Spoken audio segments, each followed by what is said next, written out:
आर.टी प्रवेश प्रक्रिया 2026-27 तर सर्व पालक वर्गांना चिंता लागून राहिली आहे, कारण आज लॉटरीचे लाईव्ह स्ट्रीमिंग सकाळी 11 वाजल्यापासून झाले आहे, पण पालकांना अजून मेसेज आलेला नाही आहे आणि आपण ॲप्लिकेशन बघितल्यानंतर कोणतीही शाळा दिसत नाही आहे. तर पालक वर्गांनी घाबरून जाण्याचं कारण नाही आहे, कारण आज लॉटरी निघाल्यानंतर त्याचे सॉफ्टवेअर अपडेशनसाठी याद्या अपलोड करण्यासाठी 2 ते 3 दिवसाचा हा कालावधी लागत असतो आणि या 2 ते 3 दिवसामध्ये आपणास आपला नंबर येऊन जाईल आणि आपण ॲप्लिकेशन स्टेटस बघितल्यानंतर आपणास कोणती शाळा मिळाली आहे किंवा नाही हे आपणास कळून जाईल.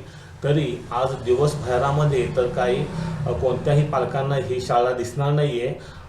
तरी पालकांनी आपण जर ॲप्लिकेशन चेक करत असाल तर आपणास हे असे स्टेटस दिसून येते. आपण आपला ॲप्लिकेशन नंबर टाकायचा आहे आणि गो म्हणायचं आहे.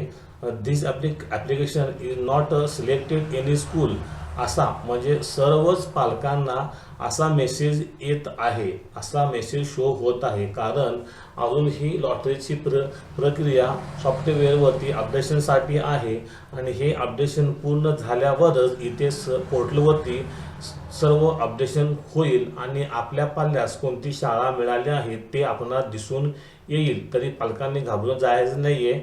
2 ते 3 दिवसामध्ये ही प्रोसेस पूर्ण होईल आणि ही प्रोसेस पूर्ण झाल्यानंतर सर्वप्रथम आमच्या चॅनलवरती आपणास ही माहिती देण्यात येईल.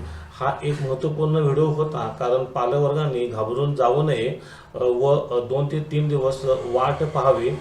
जर हा व्हिडिओ आपणास आवडला असल्यास तर माझ्या चॅनलला लाईक करा, शेअर करा, सबस्क्राईब करा. धन्यवाद.